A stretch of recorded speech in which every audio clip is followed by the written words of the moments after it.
시카고 윈TV 미주 핫뉴스입니다. 트위터 최고 경영자인 일론 머스크가 새로운 CEO를 찾았다면서 자신은 그 자리에서 물러날 뜻을 밝혔습니다.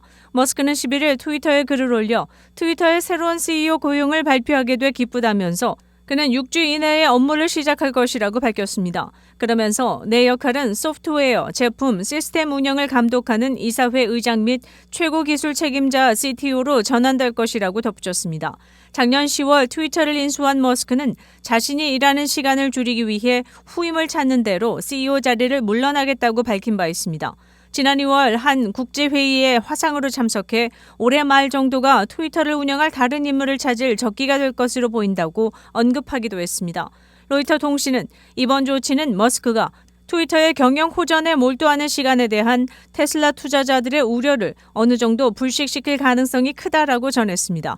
이 소식으로 테슬라 주가는 2.4% 뛰었습니다. 윈TV 채널 24.5는 안테나를 통한 공중파 방송을 통해 시청할 수 있습니다.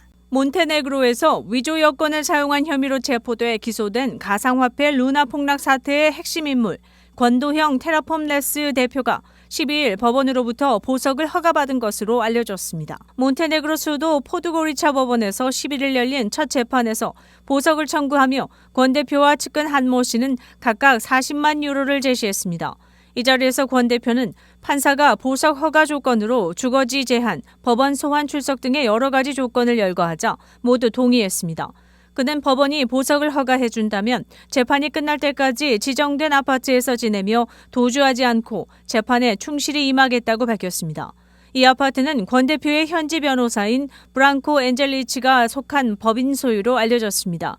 보석 청구에 대해 하리스 샤부티즈 검사는 이들 재력에 비해 보석금 규모가 턱없이 작고 보석을 허용할 경우 도주할 우려가 있다며 강하게 반대하는 동시에 그는 인터폴의 적색 수배를 받는 인물이라고 다시 한번 강조했습니다.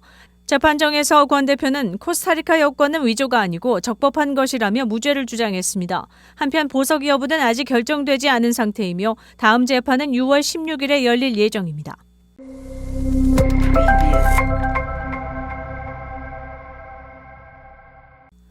투자 규제 워런 버핏 회장이 올해 들어 지난 1분기 주식을 대거 팔았지만 상대적으로 투자는 많이 하지 않았다고 파이낸셜 타임즈가 최근 전했습니다.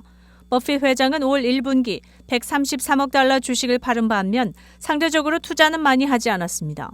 올해는 경기 침체 쪽에 무게를 두고 쉽게 돈 벌던 시대는 끝났다라는 견해를 피력했습니다. 그는 우리 비즈니스의 대부분은 사실 작년보다 더 낮은 수익을 보고할 것이라며 폭넓은 경기 하강 추세를 언급했습니다. 해셔웨이는 보험회사 가이코, 소매업체 시스캔디스, 화물열차 운영사 BNSF 철도 등 수십 개의 업체를 소유한 동시에 부동산과 에너지, 제조업 서비스 등의 분야에서도 다수 사업체를 운영 중입니다. 금리가 치솟고 정부가 팬데믹의 충격을 상쇄하고자 많은 돈을 시중에 뿌린 가운데 지난 2년간 자신은 잘 이끌어왔다며 다만 그 시대는 끝났다라고 강조했습니다. 버핏은 고금리가 전적으로 나쁜 소식인 것만은 아니라며 해서웨이의 경우 현금과 국채, 다른 단기 투자로 올해 약 50억 달러를 벌어들일 수 있었다고 말했습니다. 해서웨이는 올해 20억 달러를 추가로 적립해 현재 총 1,306억 달러의 현금을 보유하고 있으며 이는 2021년 말 이후 최대라고 파이낸셜 타임스는 전했습니다. 또 해서웨이는 최근 투자할 만한 가치 있는 기업이 눈에 띄지 않는 등 투자하기에 매력이 있는 것으로 보고 있지 않다고 파이낸셜 타임스는 덧붙였습니다.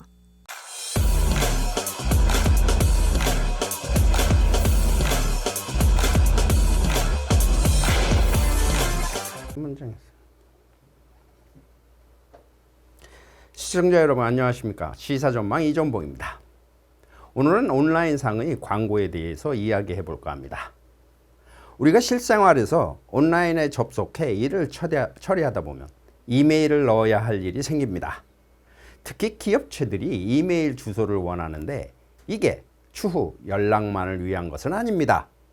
왜냐하면 온라인에 접속할 때 내가 관심을 표했던 제품이나 비슷한 유형의 광고들이 불쑥 나타납니다. 기업들이 사이트와 앱에서의 여러분 활동을 적절한 광고들과 연계시키기 때문입니다. 하고 어딘지 모르게 익숙하게 들릴 것입니다. 이렇게 디지털 광고업계는 우리 활동을 파악하고 타깃이 될 만한 광고를 내보내는 것은 이미 사이트와 앱 속에 숨겨져 있는 보이지 않는 추적 장치가 있다는 반증입니다. 물론 이를 막기 위한 조치도 있습니다. 애플이 아이폰 사용자의 추적을 막는 소프트웨어 기능을 선보이고 구글이 크롬에서 웹사이트들이 이용자의 사이트 내 활동을 추적하는 쿠키들을 사용하지 못하도록 조치하는 것 등이 그것입니다.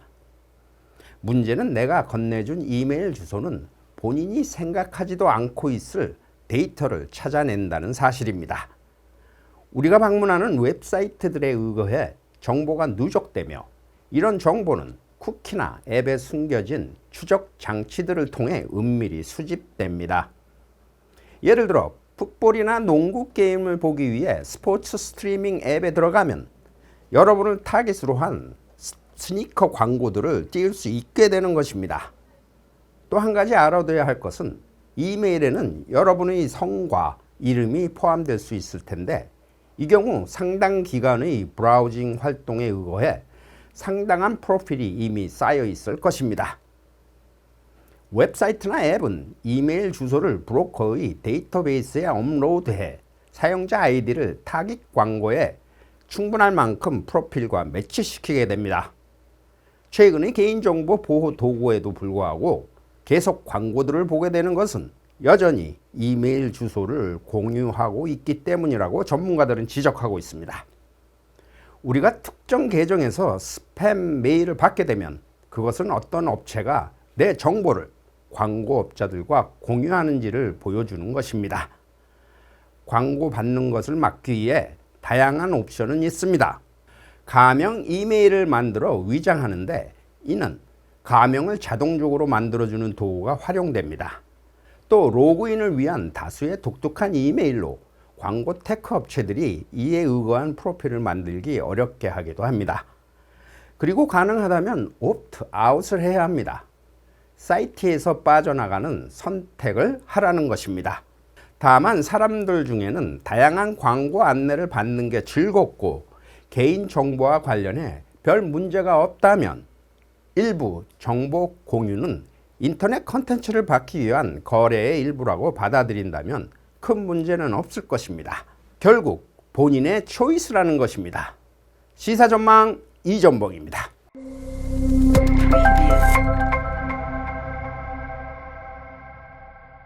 1948년 5월 9일은 시카고에서 유명한 핫도그 가게인 슈퍼독이 처음으로 오픈한 날입니다.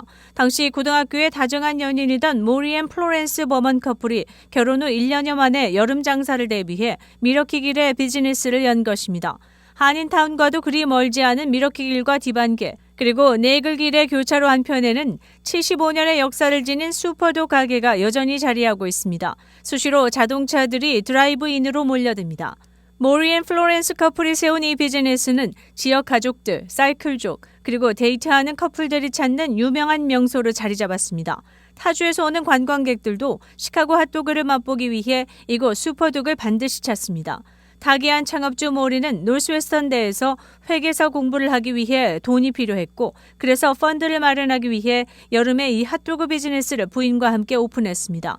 세월이 흐르면서 슈퍼독은 자동차 드라이브를 하며 연애하는 많은 젊은 연인들의 데이트 장소로 널리 알려졌고 종이 상자 안에 넣어주는 핫도그와 프렌치 프라이는 맛도 좋고 먹기도 편하다는 인식이 퍼져나갔습니다.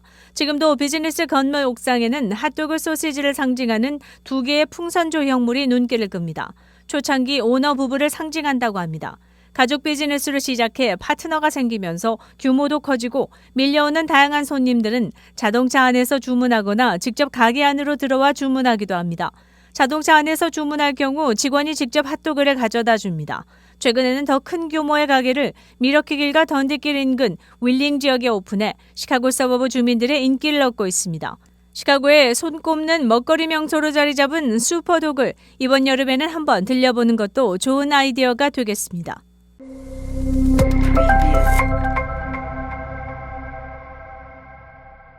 오늘 오전 경찰에 따르면 데스플랜스에 위치한 메인웨스트 고등학교에서 총기 경보가 울려 모든 학생들과 교직원이 안전하게 대피했습니다. 디스트릭 관계자에 따르면 누군가 실수로 알람 버튼을 눌렀거나 시스템에 누전이 발생해 경보가 울린 것으로 보고 있다고 전했습니다.